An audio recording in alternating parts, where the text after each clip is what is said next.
성도 여러분 안녕하십니까? 정희철 목사입니다. 자, 미리 저는 이제 이 화면을 보면서 예배를 드리시는 분들은 10월 23일이겠으나 저는 사실 지금 10월 16일 미국 날짜로 10월 16일입니다. 미리 이 예배를 녹화하고 한국으로 내일 정오 비행기로 떠나려고 합니다. 한국에 가서는 이런 장비도 없고 옆에 돕는 사람도 없으니까 녹화할 수가 없고요. 그냥 저 혼자 설교만 해서 올리도록 하겠습니다.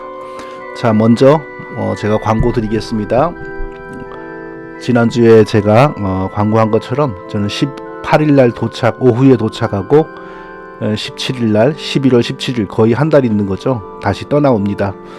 10월 6일 주일 오후 안양의 어떤 교회를 이용해서 한번 우리 라이브 예배 드리는 성도님들과의 모임을 한번 가지려고 계획 중입니다. 제가 자세한 안내는 또 다음 주에 드리도록 하겠습니다. 또 기도를 바랍니다. 제가 건강하게 잘 다녀오게 해주시고 또 몇 교회에서 예배 인도하고 또 몇 번의 목회자들 세미나를 잘 인도할 수 있기를 위해서 하나님께서 함께 해주시기를 위해서 기도해 주시기를 바랍니다. 우리 신앙 고백 드리심으로 이제 예배를 시작하도록 하겠습니다. 나는 전능하신 아버지 하나님 천지의 창조주를 믿습니다. 나는 그의 유일하신 아들 우리 주 예수 그리스도를 믿습니다. 그는 성령으로 잉태되어 동정녀 마리아에게서 나시고 빌라도에게 고난을 받아 십자가에 못 박혀 죽으시고 장사된 지 사흘 만에 죽은 자 가운데서 다시 살아나셨으며 하늘에 오르시어 전능하신 아버지 하나님 우편에 앉아 계시다가 로부터 살아있는 자와 죽은 자를 심판하러 오십니다. 나는 성령을 믿으며 거룩한 공교회와 성도의 교제와 죄를 용서받는 것과 몸의 부활과 영생을 믿습니다. 아멘. 찬송가 23장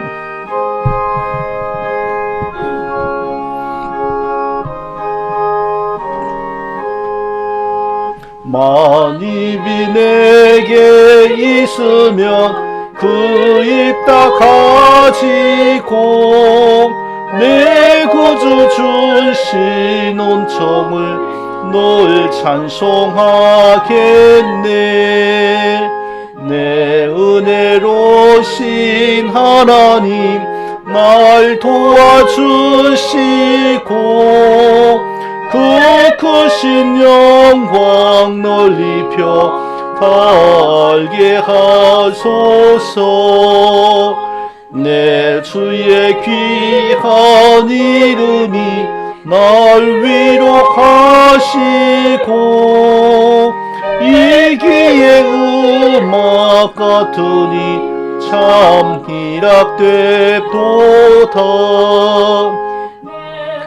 예 권세께 드려 그 결박 푸시고 이 주한 마음을 비로소 고청케 하셨네.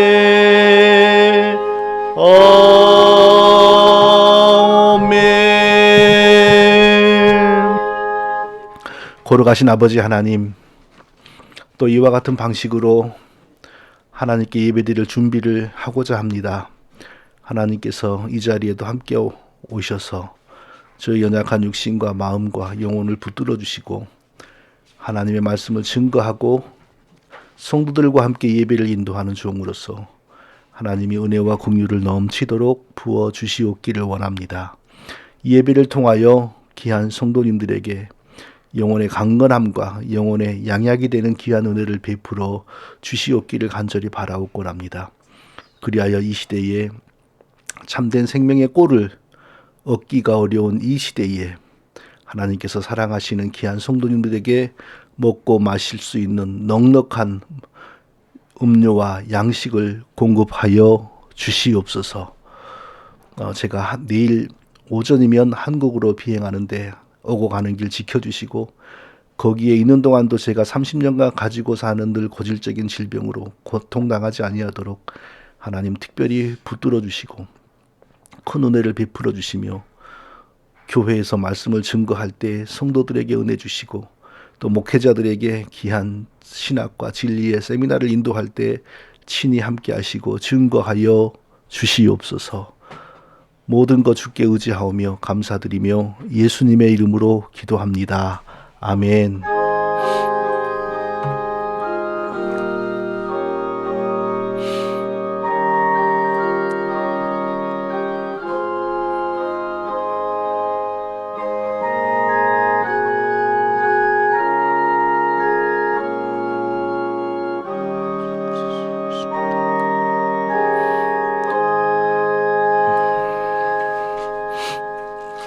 하나님의 말씀은 아주 오늘은 5장 1절입니다. 뭐 일부러 짧게 한 게 아니고 오늘 딱 그렇게 됐어요. 5장 1절, 로마서 5장 1절, 5장 1절.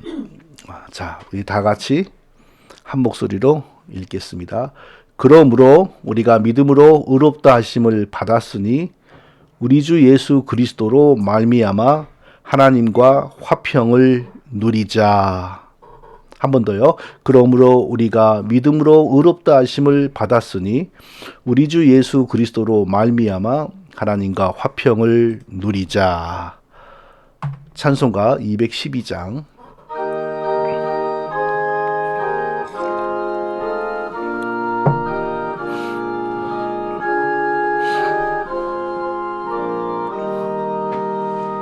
겸손히 주를 섬길 때 괴로운 일이 많으나 구주여 내게 힘 주사 잘 감당하게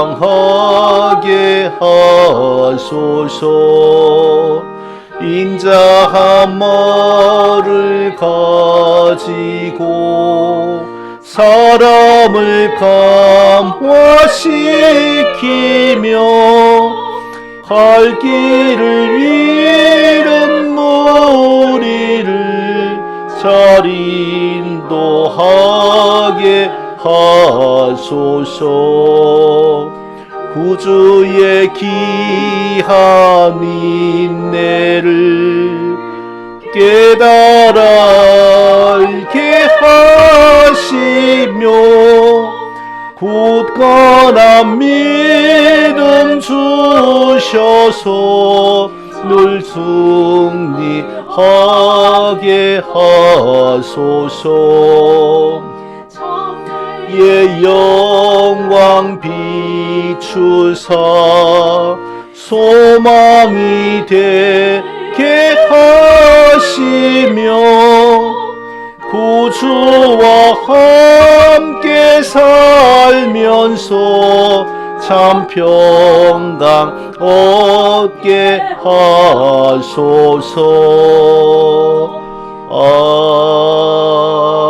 아멘.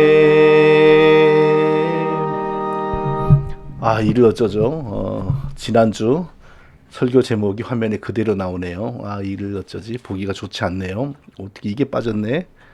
그냥 차라리 폐회 인사도 아니고 어떻게 해야 되지? 그냥 이 성경 본문을 뒤에 나오게 하도록 하겠습니다. 자, 오늘은 하나님과 화평이라는 제목으로 로마서 5장 1절을 배경으로 로마서 살펴보는 11번째 강의 시간을 가지도록 하겠습니다. 자, 지금까지 우리가 살펴본 로마서 1장부터 4장의 내용을 한번 돌아보겠습니다. 1장 앞부분에서 사도 바울은 그리스도의 복음은 모든 복음을 믿는 사람들에게 구원을 주시는 하나님의 능력이다라고 강조했습니다. 자, 그 시대 사람들은 온 세계를 말할 때 유대인에게나 헬라인에게나 이런 표현을 썼죠. 요즘으로 말하면 동양인에게나 서양인에게나 그런 뜻이겠죠. 유대인에게나 헬라인에게나 그리스도의 복음은 하나님의 구원을 주는 하나님의 능력이다. 왜 그리스도의 복음은 믿는 사람들에게 구원을 주는가? 자, 이게 로마서의 가장 핵심적인 주제죠. 왜 복음은 믿는 사람에게 핵심적인 구원을 주는가? 이게 로마서 전체의 핵심인데 1장 앞부분의 핵심도 똑같아요. 왜 복음은 믿는 사람에게 구원을 주는 하나님의 능력인가?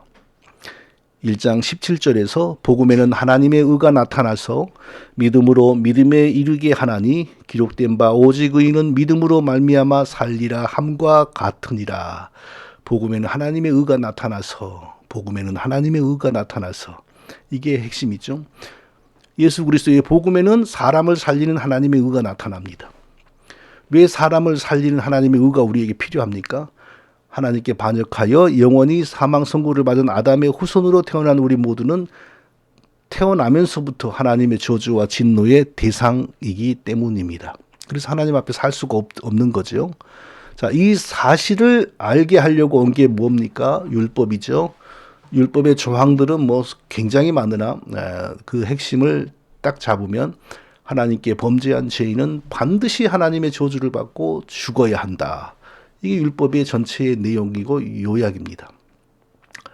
자, 그런데 예수 그리스도의 복음을 통하여 나타나는 하나님의 의는 하나님 앞에서 저주를 받은 우리에게 하나님 앞에 살 수 있는 자격을 우리에게 줍니다. 자, 하나님 앞에서 살 수 있는 자격이 하나님의 의로 말미암는다. 이것을 이미 구약에서도 예언이 되었는데 구약의 하박국 선지자는 의인은 오직 믿음으로 말미암아 살리라라고 했습니다. 좀 더 자연스럽게 번역을 하면 오직 믿는 사람은 의인이 되어 하나님 앞에 살 것이다. 이런 뜻입니다. 자, 대체 그리스도의 십자가 복음에 나타나는 하나님의 의는 무엇인가요? 그 정체가 무엇이기에 그것이 우리 믿는 사람들을 하나님 앞에서 살 수 있는, 죽지 않고 살 수 있는 자격을 주는 겁니까? 불의하여 하나님의 저주를 받고 영원히 죽은 우리를 살리기 위하여 하나님이 친히 우리의 의가 되어 주시기로 작정하셨지요. 창세전에 우리를 그 방식으로 살리려고 하나님이 작정을 하셨습니다. 그것을 위하여 하나님께서는 죄 없는 사람으로 성육신하셨고 친히 죄인이 받아야 될 모든 고난을 다 받으심으로 우리의 죄값을 하나님께 완전히 완전히 갚았습니다. 그리스도께서, 그러니까 사람이 되신 하나님이 이게 신성이 갚으신 것이 아니고 사람이 되신 하나님의 인성이 우리의 죄값을 하나님께 완전하게 갚으시고 하나님이 만족하시니까 우리 죄인에 대한 하나님의 진노는 이제 해소가 되었습니다. 그리고 십자가에 달리셔서 죽고 부활하신 예수 그리스도의 이름으로 아버지 하나님께서 우리에게 성령을 예수 그리스도의 이름으로 우리에게 부으셨습니다. 성령이 우리에게 오심으로 우리가 하나님과 연합이 된 거죠. 하나님과 연합이 된 거니까 하나님의 의가 우리의 것이 되는 것이죠. 이게 바로 의롭다 하심. 그리고 이 상태가 바로 하나님과의 화평입니다. 그리고 이 상태 안에서 우리는 하나님 앞에서 영원히 살 수 있는 자격과 권리를 가지는 거죠. 이게 1장에 이렇게까지 자세히 설명 안 했지만 1장의 앞부분의 중심이고요. 후반부에서는 이제 좀 다른 얘기를 합니다. 그러면 하나님의 복음에 대해서 전혀 알 수 없는 상황, 시대에서 태어나 살다가 간 모든 이방인들, 그러니까 이스라엘 백성들 외에는 전혀 하나님을 알 수 없었지 않습니까? 우리나라의 삼국시대, 고려시대, 조선시대 전혀 하나님을 알 수 없었습니다. 그런데 왜 그런 사람들이 하나님의 영원한 심판을 받는 것이 마땅한 일인가? 이것을 설명을 합니다. 사실 어떤 면에서 이방인들은요, 매우 불공평한 대접을 하나님으로부터 받았습니다. 왜냐하면 하나님께서 대부분의 이방인들에게 어떻게 죄 용서받고 하나님의 자녀가 되는지에 대하여 계시하신 적이 없었기 때문입니다. 사실 하나님의 계시가 없으면 그 어떤 사람도 죄 용서라는 개념조차 알 수가 없습니다. 그러니 뭐 복음을 믿어서 구원을 받는 길을 어찌 상상이나 하겠습니까? 그 계시 자체가 이방인들에게는 원천적으로 차단되어 있었습니다. 그러니까 이방인들은 하나님으로부터, 그 시대 이방인들은 불공평한 대접을 받은 거죠. 다르게 말하면 복이 없는 거고, 또 다르게 말하면 신학적으로 말하면 하나님이 버리고 유기하신 거죠. 그럼에도 불구하고 이방인들이 하나님을 믿지 않고 죄 용서 받지 못했으므로 지옥에 떨어지는 것은 정당한 일이다. 이게 사도 바울의 논지지요. 왜? 하나님이 모든 인류에게 공통적으로 부어주신 일반 계시가 이방인들에게도 있었기 때문입니다. 일반 계시는 모든 인간이 다 누리는 혜택입니다. 인간의 본성 속에 있는 양심도 일반 계시이고요. 그리고 하나님이 지으신 모든 피조물들을 통하여 알 수 있는 하나님에 대한 지식과 정보도 일반 계시입니다. 그런데 문제는요, 일반 계시를 통하여서는 죄 용서가 뭔지 왜 필요한지 전혀 알 수 없고 하나님의 자녀가 되는 길도 전혀 알 수 없습니다. 그러니까 일반 계시는 결국에는 사람이 너 하나님 안 믿었으니까 너 정죄 받아야 돼, 하나님의 심판 받아야 돼, 그게 맞아라는 것만 가르쳐 줄 뿐이지 어떻게 죄 용서 받고 하나님을 섬기는지에 대해서는 가르쳐 주지 않아요. 그러니까 이건 이방인들은 불공평한 대접을 받은 거고 신학적으로 말하면 버려진 것이죠. 그런데 많은 사람들이 이렇게 질문을 하면서 항의합니다. 자, 그리스도에 대해서 들어본 사람이 그리스도를 믿지 않았으므로 지옥에 가는 거 그 인정하겠습니다. 그러나 그리스도가 오시기 전에 그리스도와 전혀 관련이 없는 시대와 상황 속에서 살았던 사람들마저도 복음을 듣지 않았으므로 그리스도를 몰랐으므로 지옥에 가야 된다? 그건 하나님답지가 않습니다. 부당합니다. 그 시절의 사람들은 인간 본성에 있는 양심을 따라 착하게 진실하게 살면, 그리고 자연과 우주와 삼라 만상을 통하여 알 수 있는 하나님에 대한 막연한 지식과 정보에 기초하여 바르게 살면 구원을 받았어야 합니다. 우리는 그렇게 믿는 것이 옳지 않습니까?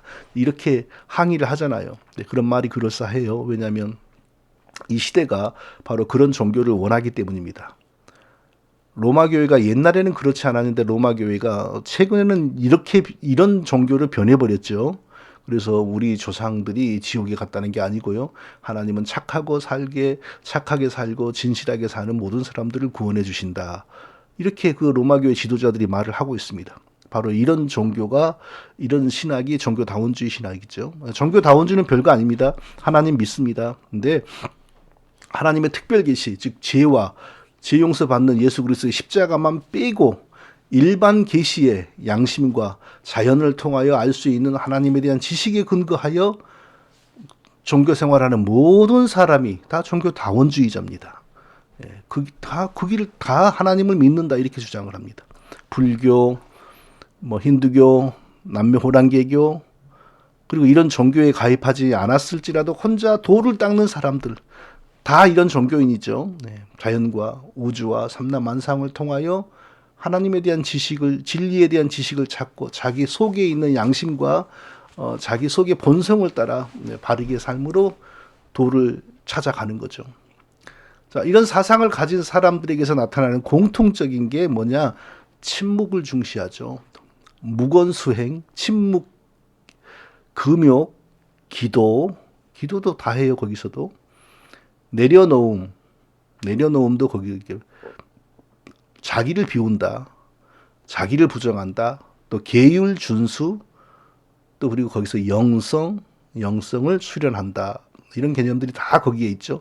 모양이 다 다르지만 결국은 뭐냐? 인간의 본성 속에 있는 인간의 양심을 통하여 진실하게 살면서 구원을 추구하고, 그리고 우주와 자연을 통하여 그 삼라 만상의 이치와 원리를 발견함으로 구원의 길을 찾으려고 하는 것이죠. 그러다가 뭔가를 느끼면 도를 터득했다, 열반에 이르렀다 라고 하는 거죠. 자, 그렇게 사는 사람들에게 예수님께서 뭐라고 하셨습니까?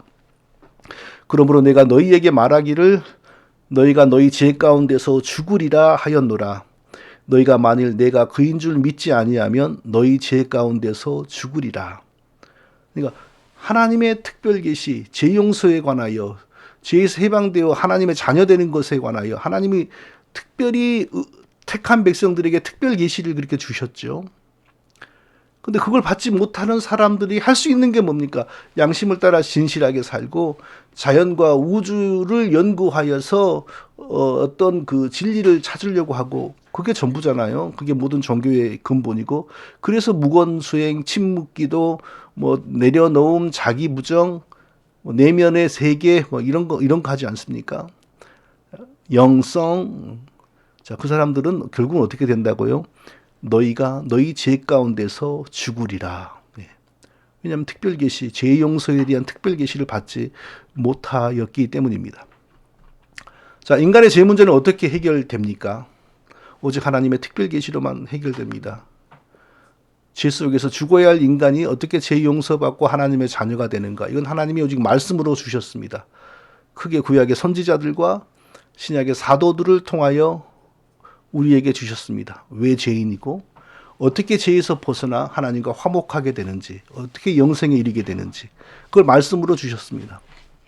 그래서 천하의 그 누구도 성경을 통하지 않고는 죄 용서받고 구원에 이를 수가 없습니다. 그러므로 세상에서 가장 복받은 사람은 누구인가? 성경을 읽는 사람입니다. 사랑하는 성도 여러분, 성경을 얼마나 읽고 계십니까?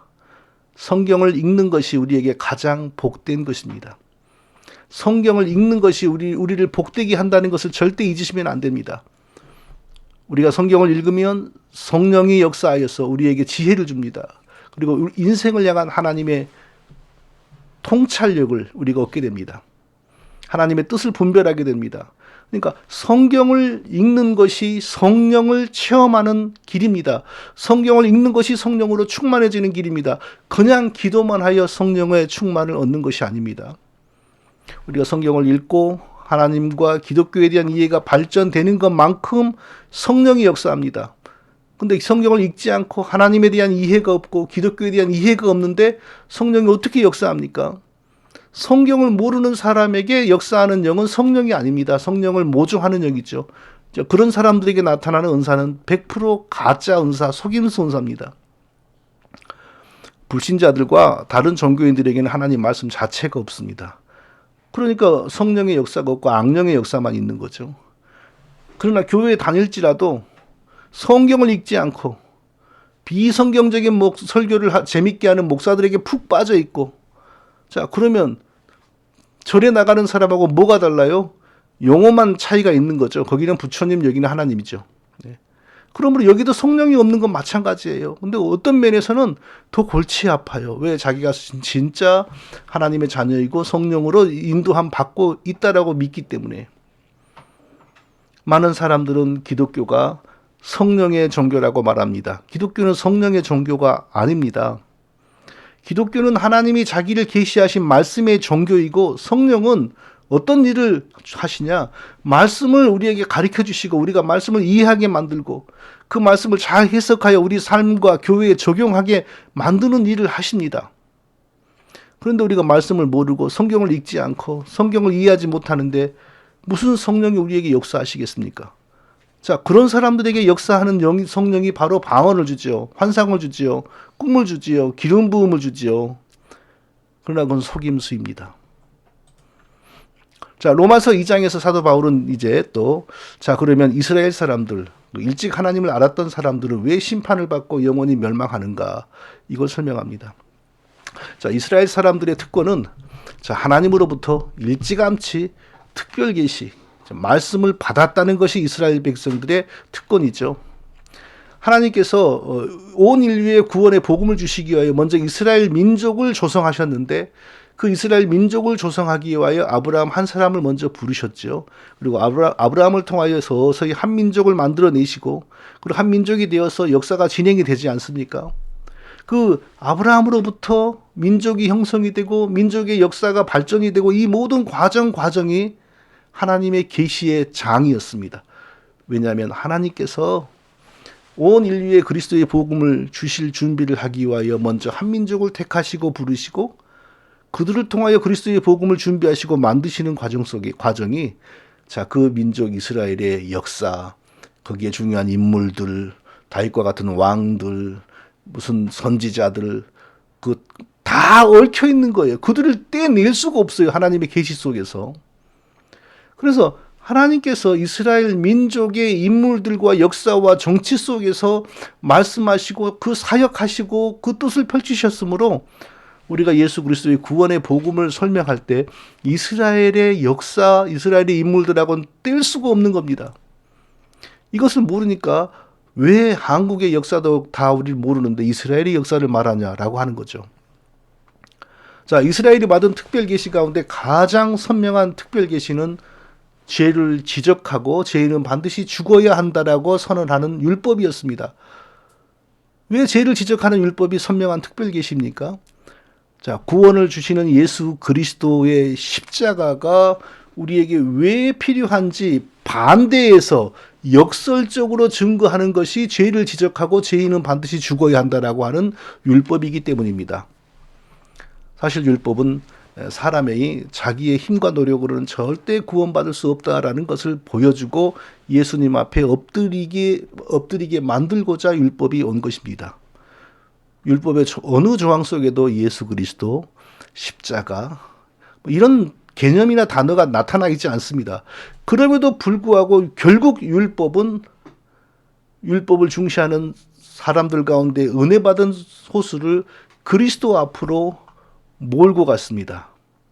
왜냐하면 율법이 지적하는 나의 죄, 율법이 요구하는 죄인의 사형, 이것을 대신 다 감당해 주신 분이 예수 그리스도의 십자가이다 라는 것을 성령이 알려주셨기 때문입니다.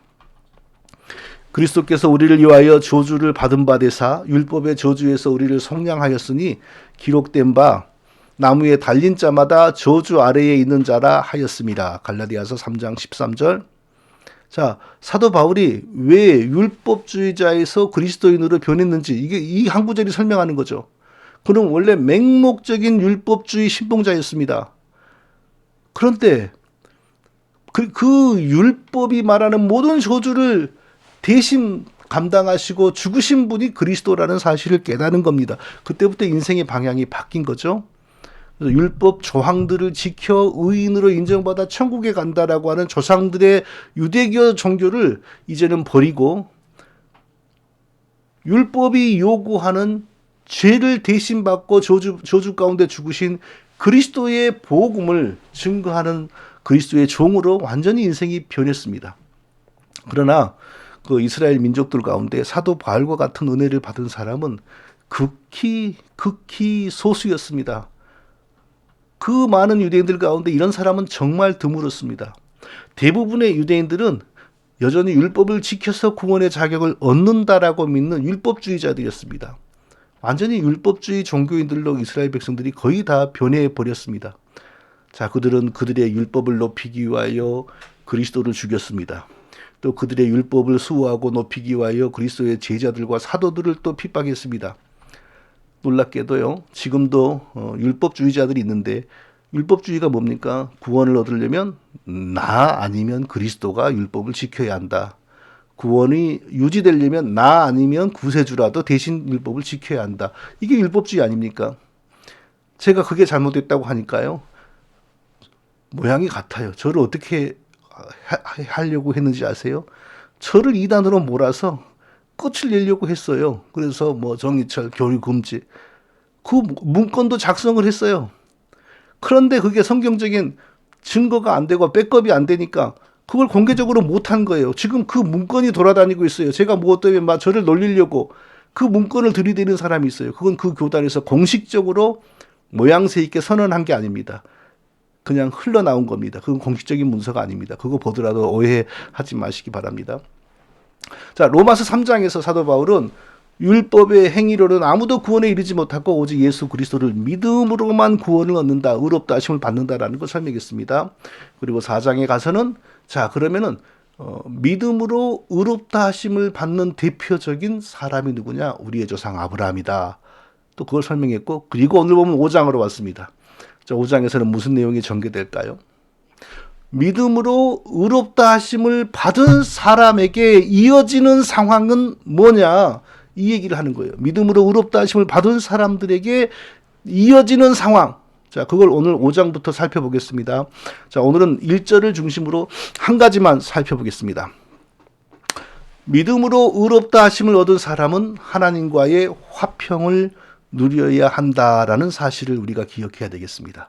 믿음으로 의롭다 하심을 얻은 사람은 이제 하나님과 영원한 화목을 누려야 한다.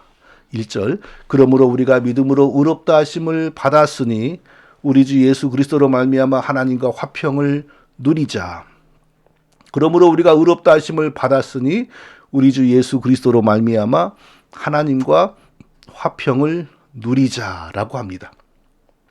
칭의, 의롭다 하심, 칭의 두 글자로 칭의 신앙의 열매, 또 칭의 신앙에 따라오는 순서, 그건 하나님과의 화평을 누리는 것이다. 이 뜻이죠. 자, 하나님과의 화평이 무엇입니까? 먼저 하나님과 화평하지 못한 정반대의 모습을 구약 성경에서 찾아보았습니다. 우시야 왕이 죽던 해에 내가 본즉 주께서 높이 들린 보좌에 앉으셨는데 그의 옷자락은 성전에 가득하였고 스랍들이 모시고 섰는데, 스랍은 천사죠. 각기 6날개가 있어 그 둘로는 자기의 얼굴을 가리었고 그 둘로는 자기의 발을 가리었고 둘로는 날며 서로 불러 이르되 거룩하다 거룩하다 거룩하다 만군의 여호와여 그의 영광이 온 땅에 충만하더라. 이사야 선지자가 선지자 사역으로 부르심 받아서 하나님 보좌 앞으로 직접 나아간 특별한 체험을 지금 기록한 거죠. 자, 이런 내용을 보고 우리는 성령에 감동되었다. 이사야가 성령에 감동되었다. 성령에 감동되었다라는 말은 하나님이 보여주시는 것, 하나님이 들려주시는 것을 정확하게 하나의 오류가 없이 완전하게 보고 듣고 체험할 수 있게 하시는, 그래서 그것을 하나님 백성에게 주시는 말씀으로 기록하게 하시는 특별한 성령의 역사죠.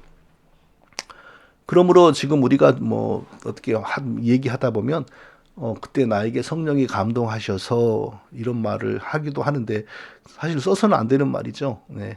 성령이 감동하셨다 이런 말은요, 하나님을 직접 보거나 또 하나님의 음성을 직접 듣거나 눈으로 하나님이 보여주시는 환상을 보거나, 자, 그런 역사가 일어나는 것을 성령의 감동이다 이렇게 말합니다. 자, 지금 나타나는 것이 만일에 또 얘기하는데, 정말 이런 얘기 제가 많이 하는데, 자, 방언이 성령의 감동이라면, 그러니까 방언이 진짜 방언이라면 성령의 감동이어야 합니다. 그리고 오늘날의 예언, 환상, 음성, 꿈, 또 뭐 하여튼 그런 거, 입신, 그게 진짜 하나님으로부터 온 거라면 전부 성령의 감동입니다. 내 몸이 여기 있고 영혼이 하나님을 어떻게 볼 수 있어요? 성령에 감동되지 않고서는 그렇게 못해요. 근데 오늘날 나타나는, 자, 그런 일들이 정말 성령의 감동하심이라면 그 열매가 어떻게 해야 되죠? 100% 이사야가 말한 것처럼, 에레미야가 말한 것처럼, 사도 바울이 말한 것처럼 100% 응해야 됩니다. 왜? 성령의 감동 가운데 하나님을 직접 만나고 하나님이 주시는 걸 직접 받았으니까. 근데 오늘날 그런 게 어디 있습니까? 자, 이거 하나만 봐도 얼마나 이 시대의 기독교가 어지럽혀져 있는지 아시겠죠? 자, 이사야가 이처럼 성령의 감동하신 가운데 하나님 보좌 앞으로 호출되어서, 자, 하나님으로부터 선지자 일종의 임명식을 받은 거죠. 그런데 그때 이사야의 본능적인 반응이 뭐였습니까? 그때에 내가 말하되 화로다 나여 망하게 되었도다. 나는 입술이 부정한 사람이요 나는 입술이 부정한 백성 중에 거주하면서 만군의 여호와이신 왕을 배웠음이로다 하였더라. 화로다. 아이고 나 죽었네. 아이고 나 망했네. 이런 말이죠. 이게 죄인이 창조주의 거룩을 이렇게 접하는 순간 도무지 그 앞에 살 수 없다라는 것을 본능적으로 이미 느낀 겁니다. 이게 바로 아담과 함께 하나님께 반역죄를 범하고 그 죄로 말미암아 하나님께 저주받아서 실질적으로 죄에 오염된 성품으로 태어나서 온갖 죄를 짓고 살아가는 모든 사람들이 만일 하나님을 직접 지금 본다면 다 체험하는 그 똑같은 일이 벌어지는 거죠. 자연적 인간이 예수 그리스도의 십자가의 피를 통하지 않고 이사야처럼 하나님을 직접 대하면 반드시 죽습니다. 왜냐하면 제약된 피조물은 창조주의 영광을 결코 감당하지 못하기 때문입니다. 자, 그래서 성경에 나오는 이야기는 아니고요. 이스라엘 백성들에게 전해지는 그 이야기나 책에 있는 내용인데, 이스라엘의 제사장들은 지성소에 들어갈 때 허리에 밧줄을 묶고 들어갔다고 합니다. 왜냐하면 자기의 죄로 말미암아 하나님이 즉시 진노하셔서 자기를 죽이면 시신을 꺼내기 위하여 다른 제사장들이 들어갈 수 없으니까 허리에 묶은 밧줄을 끌어내라고 그랬다는 겁니다. 자, 이것이 바로 칭의를 얻은 성도가 누리는 하나님과의 화평의 정반대의 모습입니다.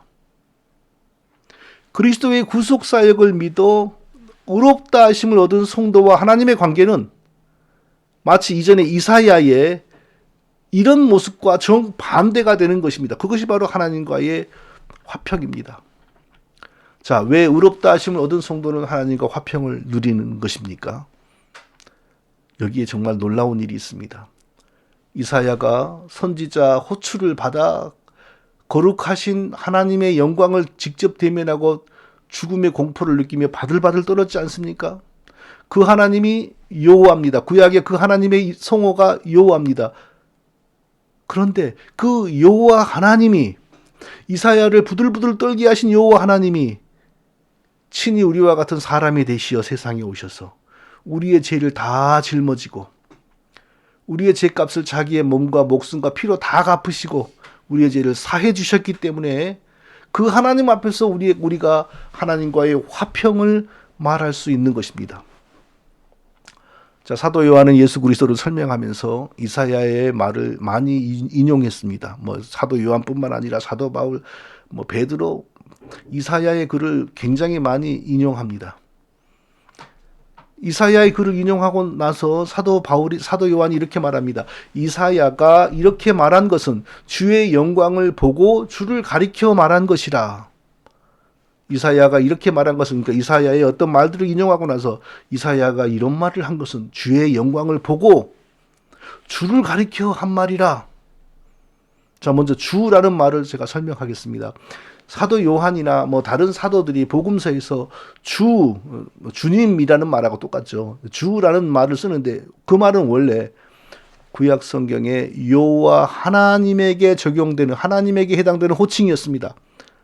그런데 그 여호와 하나님에게만 사용되는 호칭이 사도들에 의하여, 성령의 감동을 받은 사도들에 의하여 예수 그리스도에게 그대로 적용이 된 겁니다. 이게 무슨 말입니까? 구약의 여호와 하나님과 신약의 예수 그리스도는 같은 호칭을 사용한다. 이건 같은 분이라는 거죠. 구약의 여호와 하나님이 사람에 대시어서 오셨는데 그분이 바로 예수 그리스도이다. 그겁니다. 사도 요한은 더 놀라운 이야기를 했습니다. 사도 요한이 이사야가 이렇게 말한 것은 주의 영광을 보고 주를 가리켜 말한 것이라. 이사야가 그 영광에 압도되어 죽음의 공포를 느끼며 부들부들 떨었는데 그때 이사야가 본 그 영광이 누구의 영광이었냐? 바로 사람이 되어 자기들에게 오셔서 함께 걷고 함께 말하고 함께 먹고 했던 예수 그리스도의 영광이라는 것입니다. 정말 놀랍지 않습니까? 그 말을 하기 전에 사도 요한은 먼저 성령에 감동된 상태에서 예수님이 세상에 처음 나타나는 모습을 보고, 그건 요한이죠. 세상 죄를 지고 가는 하나님의 어린 양이로다. 그러니까 우리의 죄를 짊어지고 가는 하나님의 어린 양으로 벌써 안 거죠. 그리고 조금 나중에는 어디까지 안 거예요? 이사야가 하늘에 가서 배웠던 여호와 하나님, 이사야를 두려움에 떨게 하였고 부들부들 떨게 했던 그 여호와 하나님이 사람이 되시어서 우리에게 오신 예수 그리스도, 바로 그분이다. 그것까지 다 이제 깨닫고 성경에 기록한 것이죠. 바로 그분이, 이사야를 두렵게 떨게 했던 그분이 사람이 되어 오셔서 우리의 죄를 대신 짊어지고 피 흘리고 죽으시면서 우리의 죄값을 완전하게 갚으신 겁니다. 그래서 우리는 그 하나님 앞에서 의롭다 하심을 받았고 이제 영원히 그 하나님과 화평한 관계를 누릴 수 있게 된 것입니다. 자, 이제 믿음으로 의롭다 하심을 받음으로 이루어진 하나님과 화평에 관한 중요한 것 두 가지를 설교하고 마치도록 하겠습니다. 자, 첫째로, 그리스도를 믿기 전에 살아오면서 우리가 범하였던 모든 죄들은 그 죄의 경중과 아무 상관없이 그리스도를 믿음으로 완전히 우리에게서 제거되고 벗겨지고 사라졌다라는 사실입니다. 우리는 노골적으로 그렇게 말하지는 않지만 여전히 우리 속에 우리의 상대적인 의에 대한 자부심이나 자랑이 있는 경우가 많습니다. 아마 성도님들도 인정하실 것입니다. 뭐 이런 거죠. 그래, 예수님을 믿어야 의롭다 하심을 받는 것은 맞아. 예수님 믿지 않고서는 아무도 의롭다 하심을 얻을 수가 없어. 그래도 내가 살아온 인생이 다른 어떤 사람, 또 저런 어떤 사람들보다는 낫지. 내가 좀 나으니까 나를 불러주시고 택한 거지. 이렇게 드러내고 말은 안 할지라도 그렇게 은근하게 생각하거나 속으로 말하는 사람은 분명히 있는 경우를 저는 많이 보았습니다. 또 어떤 경우에는요, 그리스도께서 사람들을 죄에서 건지기 위하여 그 치르신 희생 정말 고통스러우셨을 거야. 그래도 저 사람은 아마 나를 죄에서 건지실 때 그리스도는 별로 힘들지 않았겠지만 아마 저 어떤 사람을 죄에서 건져내실 때는 아마 팔이 빠질 정도로 힘드셨을 거야. 이렇게 농담 반, 진담 반으로 이렇게 하는 경우도 종종 있는 것 같습니다. 그런데 성경을 보면 그리스도 예수님 당시에도 사람들에게는 이런 인간의 상대적인 의가 충만했던 것 같습니다.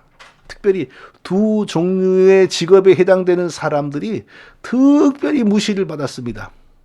바로 세리와 창녀라는 사람들이었습니다. 자, 사람들이 예수님을 싫어하는 이유 중에 하나가 세리와 창녀들이 예수님에게 접근한다는 것, 그리고 그들이 접근해도 예수님은 거절하지 않는다는 것, 그것 때문에 예수님을 더 비방했습니다. 그런데 예수님께서 사람들에게 뭐라고 하셨습니까? 예수께서 그들에게 이르시되 내가 진실로 너희에게 이르노니 세리들과 창녀들이 너희보다 먼저 하나님 나라에 들어가리라. 요한이 의의 도로 너희에게 왔거늘 너희는 그를 믿지 아니하였으되 세리와 창녀는 믿었으며 너희는 이것을 보고도 끝내 뉘우쳐 믿지 아니하였도다. 마태복음 21장 31, 32절. 자, 그러니까 예수님에게는 이런 것이죠. 죄에 오염된 실질적인 죄인으로 태어난 사람이 죄를 짓고 죄악되게 살고 하나님을 거역하고 사는 것은 어쩌면 뭐 그럴 수밖에 없는 것이다. 이렇게 예수님은 다 이해를 파악하고 계신 것입니다. 그러니까 사람이 태어나서 살면서 얼마나 큰 죄를 더 많이 지었는지, 또 상대적으로 얼마나 좀 가벼운 죄를 지었는지, 이런 것에 대해서는 예수님은 의미를 부여하지 않으신 겁니다. 다만 하나님의 은혜를 입어 자기 앞에 나와 자기의 속죄 사역을 믿고 자기를 구세주로 믿는지 안 믿는지, 자기를 의지하는지 안 의지하는지 그 믿음만 보신 겁니다. 그 믿음을 가지게 되면 아무리 큰 죄를 많이 범하고 살아왔다 할지라도 그만큼 더 하나님의 큰 은혜를 입는 복된 사람이 되는 겁니다. 그러나 상대적으로 뭐 세리나 창녀보다 상대적으로 의로운, 상대적으로 좀 나은 삶을 살아왔다는 것에 자부심을 가지고 또 그런 사람들은 예수 그리스도 앞으로 나오지 않는 경우가 훨씬 더 많았습니다. 자, 그런 사람들은 어떻게 됩니까? 아담과 함께 지은 죄, 그리고 그 죄 속에서 저주받은 상태로 죄인으로 태어나서 살면서 내내 하나님께 지은 죄, 바로 그 죄 속에서 살다가 죄 속에서 죽어서 하나님의 영원한 형벌로 떨어지고 마는 것입니다. 많은 죄를 지었건 좀 적은 죄를 지었건 용서받지 못하면 죄인이고 영원한 형벌에 떨어진 건 마찬가지 아닌가요? 그런 인생의 핵심적인 문제는 그리스도의 구속사역의 복음을 믿지 않은 것입니다. 은혜를 따라 하나님의 은혜를 입어 그리스도를 믿으면 무슨 죄를 지었을지라도 다 용서되고 용서되는 것보다 더 나아가 하나님의 기획에서 다 지워집니다. 자, 우리의 문제 중에 하나는 잊어버릴 것을 잊어버려야 되는데 잊지 못하여서 10년, 20년을 괴로워하는 경우도 많습니다. 그런데 하나님은요, 우리들에 관하여 잊어버려야 되겠다라고 작정하시면 정말 잊어버리십니다. 하나님은 스스로 우리들의 나쁜 어떤 것에 대해서는 지울 수가 있으신 분입니다. 그리스도께서는 이 세상의 마지막 날, 심판의 날이 언제인지 모르니 늘 깨어 있으라고 했습니다. 그러면서 자기도 모르고 천사들도 모르고 오직 아버지 하나님만 아신다고 했습니다. 그런데 그 말은 사실 좀 이상한 말씀입니다. 자, 성부와 성자는 같은 신적 본성을 가지신 한 하나님입니다. 서로 분리된 인격이 아닙니다. 서로 연결되어 있습니다. 쉽게 말하면 모든 기억과, 이게 컴퓨터식으로 말하면 모든 기억과 정보를 공유합니다. 성부의 모든 작정이 성자를 통하여 이루어집니다. 아니, 하나님이 행하시는 마지막 심판의 때가 어찌 성자 하나님에게 비밀이 될 수 있겠습니까? 그런데 왜 예수님은 또 나는 그날을 모른다라고 하셨겠습니까? 정답은 알아도 몰라버리시는 겁니다. 알아도 알지 아니하기로 스스로 작정하시는 겁니다. 사람에게는 안 돼요. 한번 들어버리면 지워지지가 않습니다. 한번 알아버리면 지워지지가 않습니다. 근데 하나님은 우리에 관하여 이미 보셨지만 알지 않으시려고 하면 알지 않으실 수가 있습니다. 자, 그리스도를 믿고 의롭다함을 받은 우리의 모든 죄들에 대해서는 하나님께서 더 이상 알지 아니하기로 작정하셨습니다. 이 예수를 하나님이 그의 피로서 믿음으로 말미암는 화목 제물로 세우셨으니 이는 하나님께서 길이 참으시는 중에 전에 지은 죄를 간과하심으로, 전에 지은 죄를 간과하신다. 전에 지은 죄가 분명히 있습니다. 우리가 전에 지은 죄가 분명히 있습니다. 그런데 간과 못 본 채 없는 것처럼 알지 아니하기로 하나님이 작정하신다는 것입니다. 우리가 아담 안에서 죄인으로 태어나 범한 모든 죄들은 없어져야만 하나님과 화평이 이루어집니다. 그런데 하나님께서 자기 아들이 사람이 되게 하시고 그 아들의 피로서 하나님과 우리가 화목되게 하심으로 죽으신 거죠. 그리고 예수 그리스도가 피 흘리심으로 감당해 가신 우리의 모든 죄들은 더 이상 하나님이 알지 아니하기로 하나님의 눈과 하나님의 마음과 하나님의 귀에서 지워지는 것입니다. 그냥 사라지는 것이 아니고 그리스도의 피로 지워지는 것입니다. 그래서 우리는 하나님과 화평한 사람이 된 것입니다. 그래서 하나님이 자기의 영, 자기의 신 성령을 우리에게 부으셔서 하나님과 우리의 친밀한 동거가 이루어진 것입니다. 이게 바로 하나님과 화평입니다. 우리는 절대로 나의 죄를 다른 사람에게 말할 필요가 없습니다. 대부분의 경우에 그런 것은요, 그 사람이 나를 얕보고 괴롭히는 빌미가 될 뿐입니다. 서로 관계가 좋을 때는 안 그러지만 관계가 나빠지면 100번도 그리하고 남습니다. 그게 인간입니다. 사단이 역사하면 그건 1000번, 10,000번도 일어나는 일입니다. 그러므로 어떤 서울의 어떤 교회가 신자들에게 공개적으로 죄를 자백하게 한다고 하는데 그건 완전히 잘못된 겁니다. 옛날에 우리나라의 일제시대에 평양 대부흥 때 사람들이 공개적으로 죄를 자복하는 일을 했다고 하는데 그건 사실 이상한 일입니다. 우리나라에서 벌어진 거라고 미워하면 안 됩니다. 그게 은혜 받은 증거라고 착각하면서 벌어진 일종의 신드롬이지 그거 성령의 역사라고 확신할 수 없습니다. 죄는 사람에게 고백하고 사람 앞에서 자백하라. 그런 말씀이 성경에 어디 있습니까? 죄는 가급적 남이 몰라야 돼요. 오직 하나님만이 알고 하나님으로부터 용서받아야 돼요. 공개적으로 자백하지 않으면 많은 부부들이 계속 살 수 있었을 텐데 공개적으로 자복함으로 인하여 다시 이혼하거나 이혼을 안 할지라도 심각한 위기를 당하는 경우가 얼마나 많은지 아십니까? 하나님이 그런 죄를 왜 공개적으로 자백하라고 언제 하셨습니까? 내 죄를 덮어주시고 내 죄를 긍휼히 여겨주실 분은 오직 예수 그리스도뿐입니다. 사람은 같은 죄인이면서도 자기 죄는 이쁘게 여기고 남의 죄는 비하하고 더 우습게 여깁니다. 그래서 나중에 사이가 나빠지면 반드시 탈이 납니다. 그러나 하나님은 그렇지 않습니다.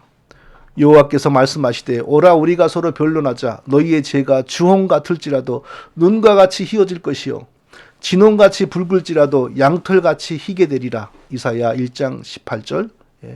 하나님은 그리스도의 피로 우리의 죄를 눈처럼 희게 씻으신다고 분명히 약속하셨습니다.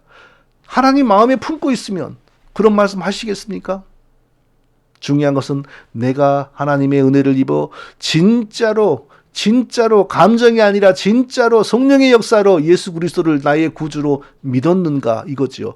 정말 성령의 은혜로 그리스도를 나의 구주로 믿은 것이 맞다면 나의 어떤 큰 죄라도 이미 사여지고 하나님의 마음에서 지워진 거 맞습니다. 왜냐하면 그리스도의 속죄 사역과 피 흘리심이 더 크고 위대하기 때문입니다.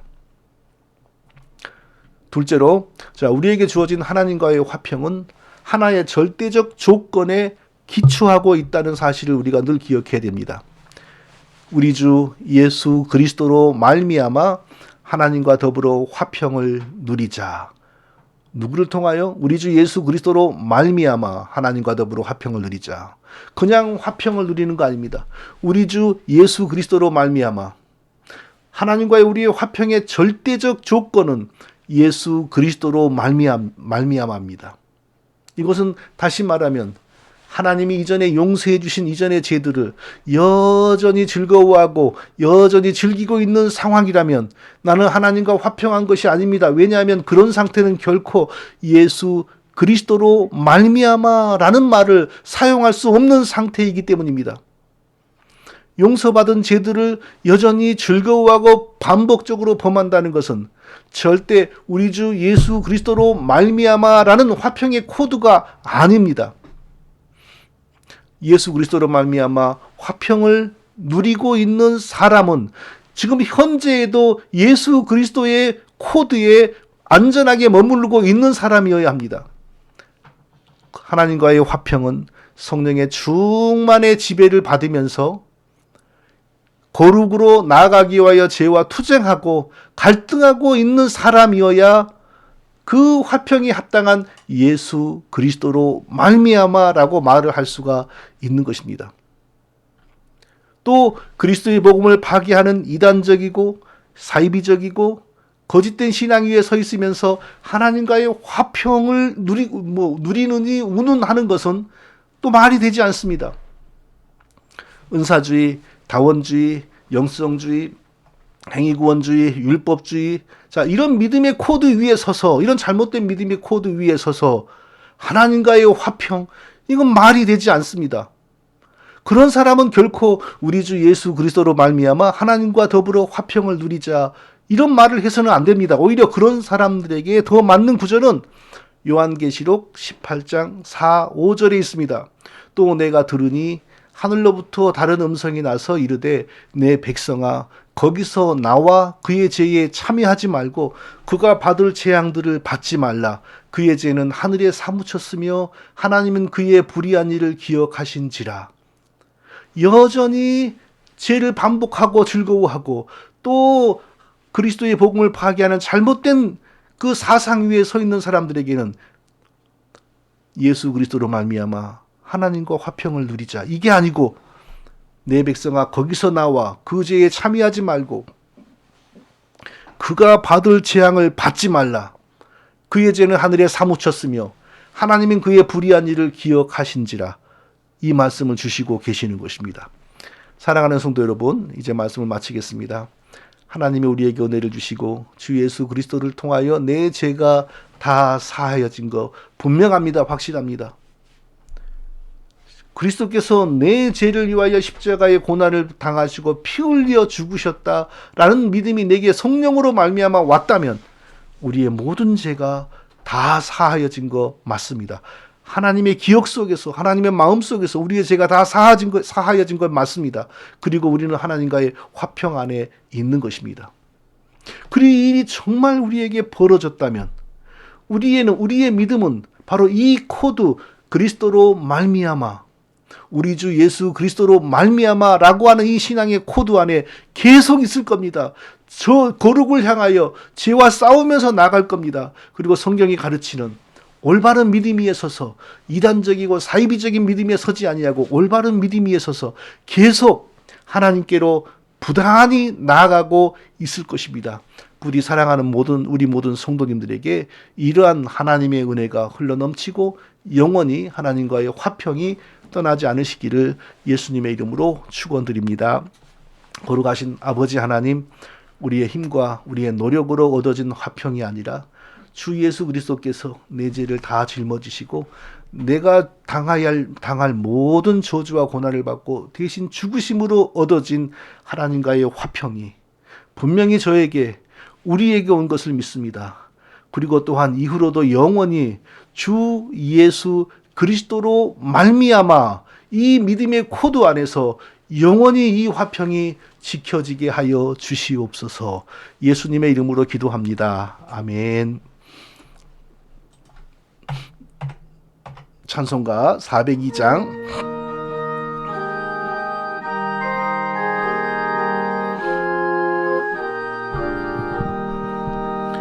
행군나 발소리로 주의 호령 났으니 십자가의 권위를 높이 들고 나가시 선한 싸움 다 싸우고 의의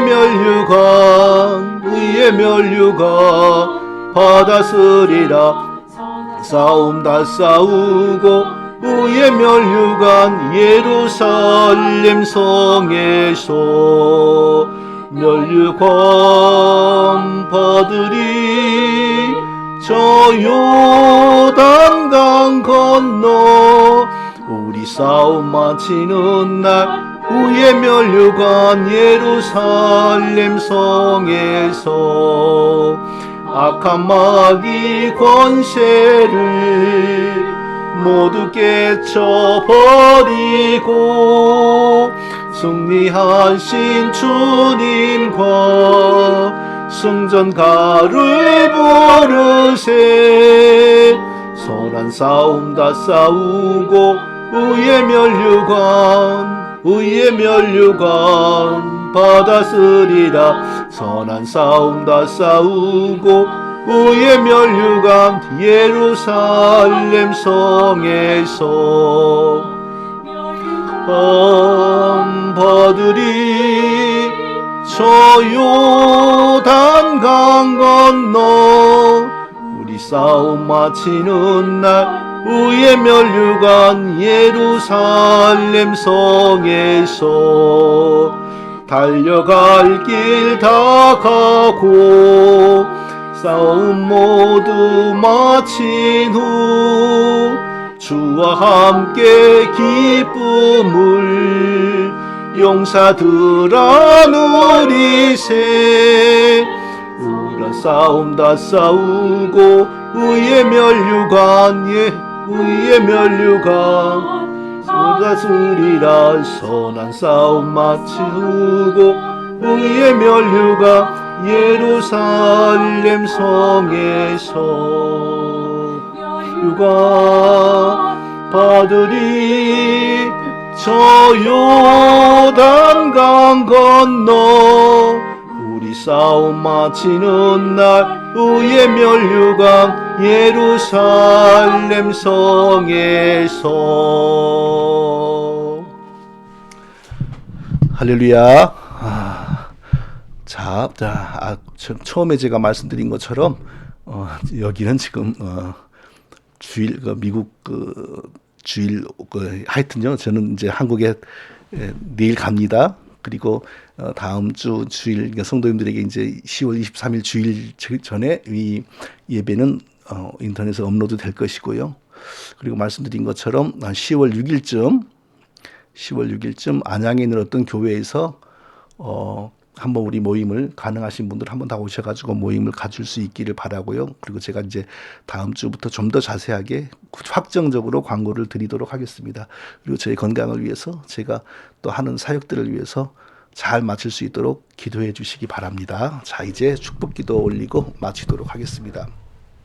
이제는 우리 구주 예수 그리스도의 은혜와 하나님 아버지의 사랑하심과 성령의 위로 교통하시는 은혜가 오늘도 기쁨으로 신령한 예배를 드리고 나아가는 사랑하시는 모든 성도님들에게 이제로부터 영원토록 함께 있을지어다.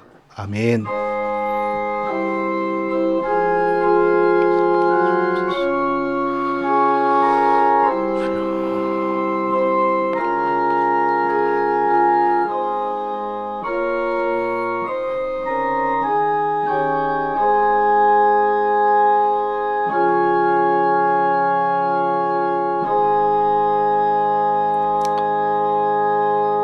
성도님들 평안하시기 바랍니다. 이제 방송 중단합니다.